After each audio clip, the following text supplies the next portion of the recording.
Okay, so coming off that part two of the organ tube amp restoration project. The last thing I did was to snip the power line and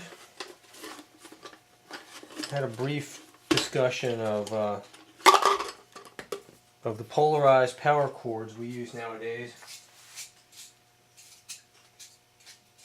Yeah, I thought this would be a good point to maybe stop and actually talk about that a little bit.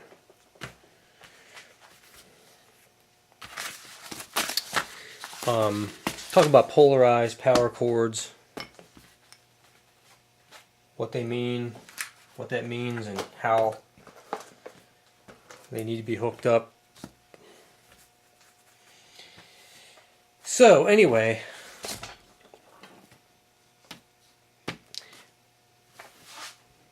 here are really the two common kinds of power cords: the 3-prong and the 2-prong, and they're the same, except that the 3-prong has the 3rd prong that is basically earth ground. So your 2-prong is not earth ground, and but both have the larger prong and the smaller prong, and they mean something that's significant to tube amp design and repair, and so I thought I'd kind of discuss that. Forgive me, it's kind of late at night right now, and I'm just getting ready to go to bed, and I thought I'd stop and do this, so it's kind of tired, but I was thinking about it, so I figured I might as well got the camera here, I might as well get this done. Might be useful to somebody.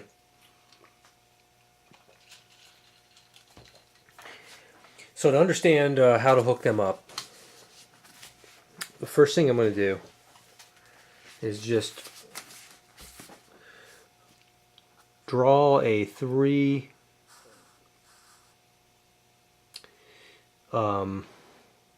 let's see, how am I going to do this? It's a power cord. What's the old schematic?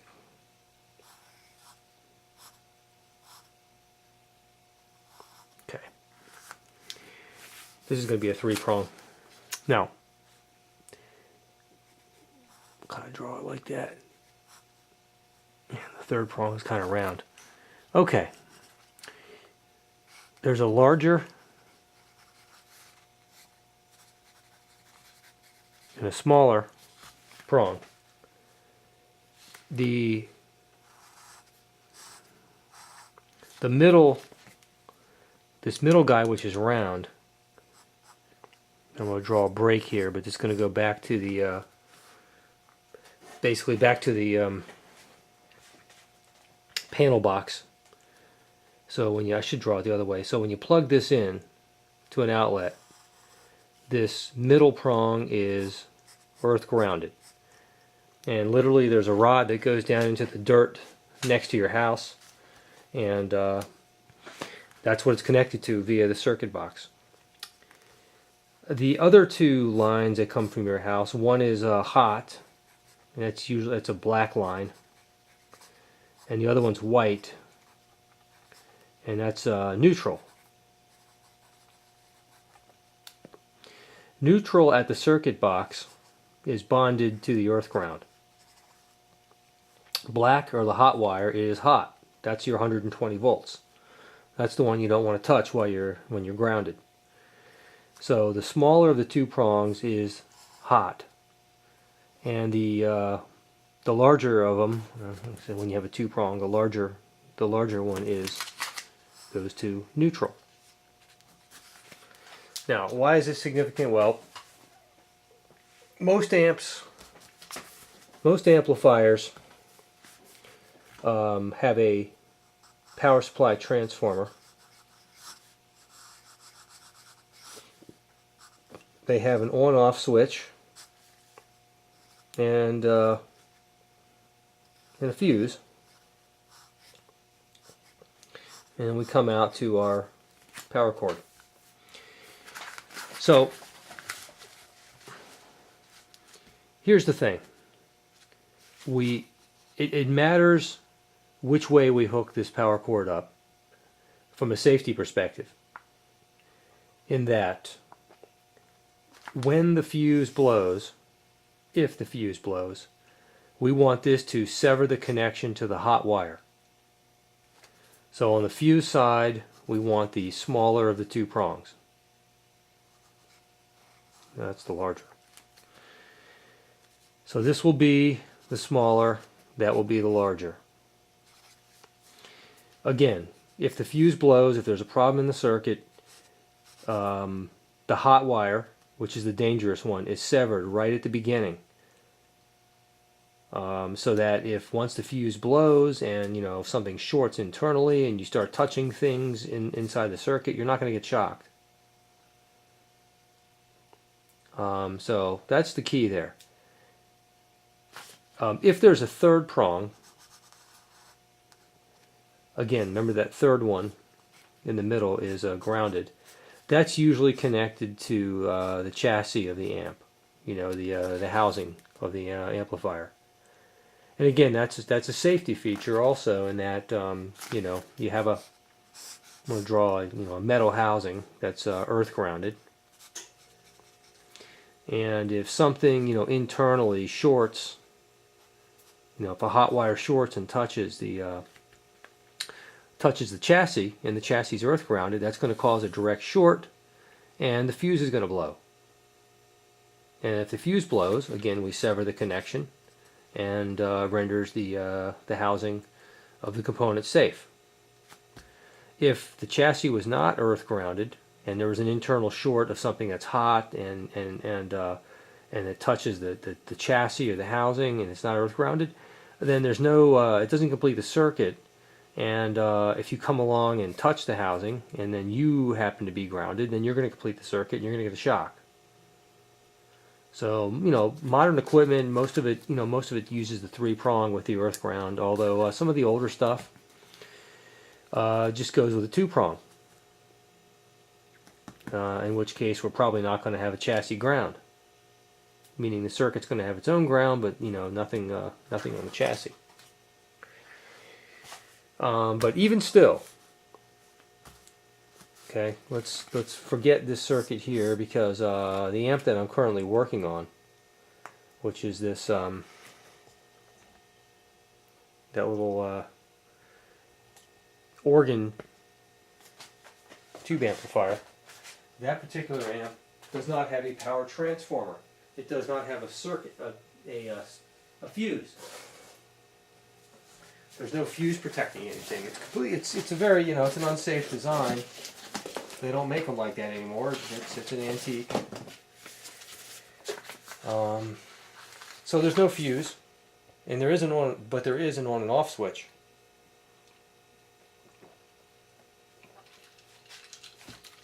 Therefore,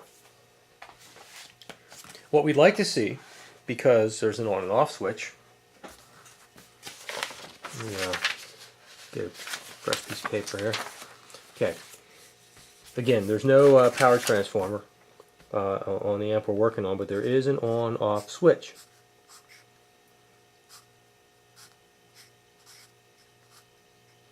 And what we'd like to see, let's draw it. And there's going to be I'm going to draw a regular diode, but we know it's a tube diode. And there's going to be a power supply. And it's halfway rectified, so we have this this diode here, and then we have this capacitor that smooths it.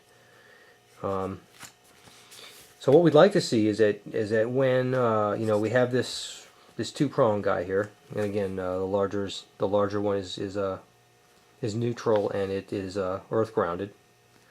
At least it's earth grounded back at the panel box.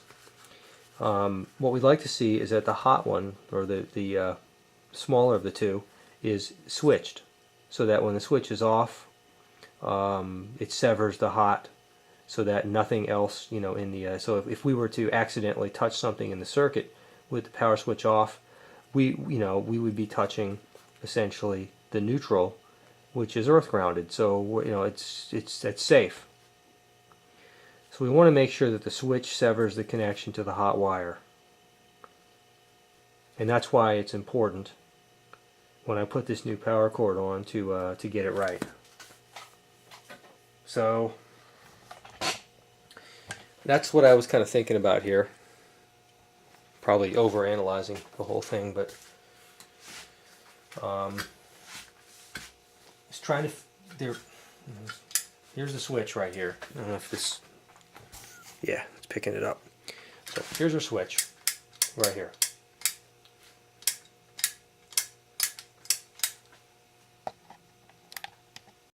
Okay, let me take this off the. So I've kind of changed my mind from something I may have said earlier, just based on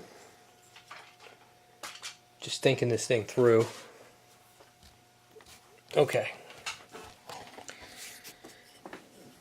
So our switch, this is one input to the switch, the power on-off switch, and then that's the output. And you see one of them goes over to the lamp, and we know that the switch controls the lamp. When you turn the switch on, the lamp comes on. And then the other one goes back and then branches off to power the various components. So this, tracing this black wire back, it goes to this old power wire. This is one of the two wires that was connected to the old plug. So this is the one that I want to be connected to the hot, so that when the switch is in the off position, we sever the connection of the hot wire early on in the circuit to render the rest of the circuit safe. Nothing in this circuit is chassis grounded, which is a good thing. Well, it would be nice to have the chassis grounded, but it's a good thing in the sense that the old switch or the old plug was not polarized, so you could plug it in either way. And so if this thing was chassis grounded, one of those two ways is going to render the chassis hot, and it's going to hurt. You're going to get a shock touching it. So anyway, that's how I'm going to connect the new plug in. Hot wire goes to this one because it's switched. Okay, looking at it back on the diagram here, hot will be the one that's switched. And so that neutral will become essentially the circuit ground. Hopefully it works out that way. Yeah, it'll work out that way. But hot wire will be switched. So anyway, I'm just sitting here thinking out loud. Okay, so that's the first thing. I covered that in a little more detail. Thought it was worth going into that. And by the way, interestingly, earlier on, on the last video, I was talking about how to find out, if you forget which one of these, the larger prong or the smaller prong, is neutral. You can use a voltmeter and just stick it into a receptacle and find out. And the way you do that is, I'm going to draw a power receptacle that you'll find, in the wall. Okay. Now, remembering that the third prong is just earth ground. This one here is neutral, which, if you trace the line all the way back to the circuit box, and this run could be 100 feet or more, and eventually back here, this is earth grounded, and then this has a cable too that runs back. And then this is hot. I'm sorry. I got that backwards. Gosh darn it.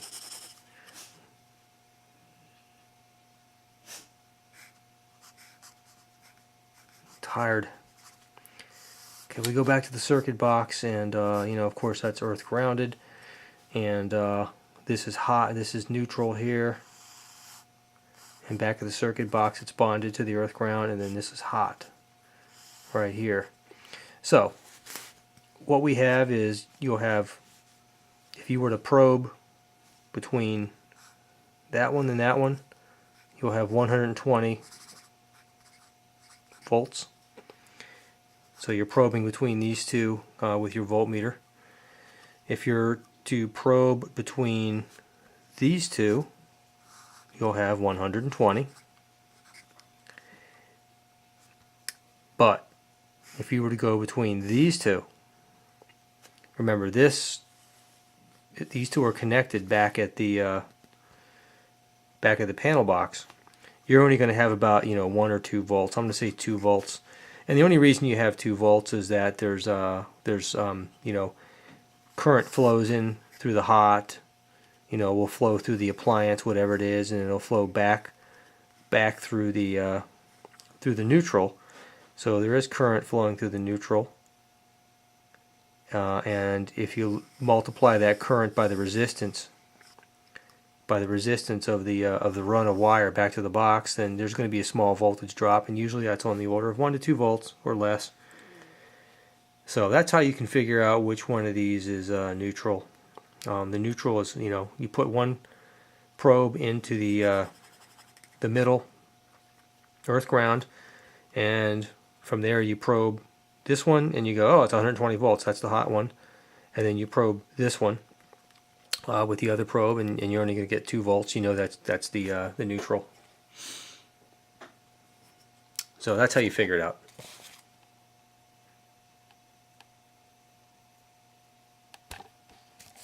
I hope that made sense. Okay, way too much information.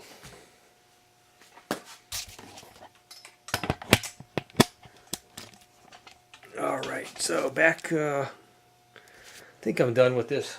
I'm going to call this part 3, and then the next time we'll go ahead and get this hooked up. Get the power going, then do the capacitors.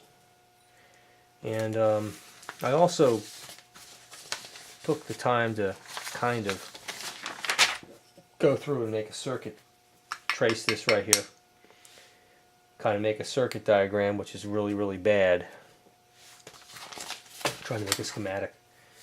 I think I messed up in a couple places, but I just wanted to see generally how the signal flowed through there and how the power supply was constructed. And the power supply is very, very, very basic, and we'll go over that next time. But there's a diode that becomes a half-wave rectifier. Then there's just your standard capacitor resistor.